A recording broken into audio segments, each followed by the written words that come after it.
Сүлеймен мен тоты құс. Бір күні Сүлеймен ұшып қонып жүрген тоты құсты көрді. Ауылдың бар баласы қолына тор алып оны қуалап жүр екен. Сүлеймен тотыға: «Ей тоты, алысқа ұшып кет, торға түсіп қаласың», деді.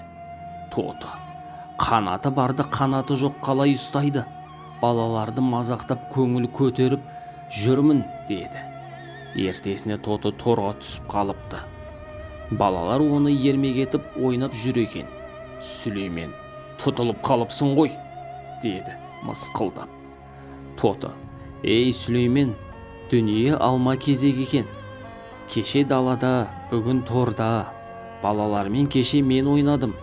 Енді олар мені ойыншық етіп ойнап отыр. Алла көзді байласа шара жоқ екен. Қонар кезде жан-жағым лапылдаған от болып көрінді. Тұзақтан басқа қонатын жерім қалмады. Солай бәлеге шатылдым. Мені сатып алып босатып жібер», деді.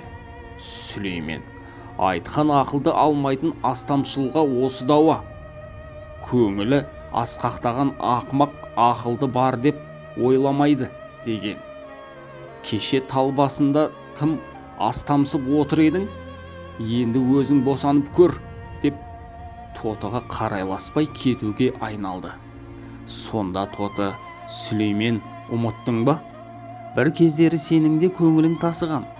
Алла көзіңді байлады, ібіліс жүзігіңді ұрлады. Сол кезде менің күйімді кешкенсің. Бірақ ұлық Алла сенен теріс айналып безген жоқ. Мейірім шапағат етіп құтқарып алды. Тәубаң қабыл болып, тағың да бағың да қалпына келді. Ұлық Алладан неге үлгі алмайсың?» деді. Сүлеймен ағаттық жасағанын ұқты. Ол құсты балалардан қымбат ақшаға сатып алып, дереу ұшырып жіберді.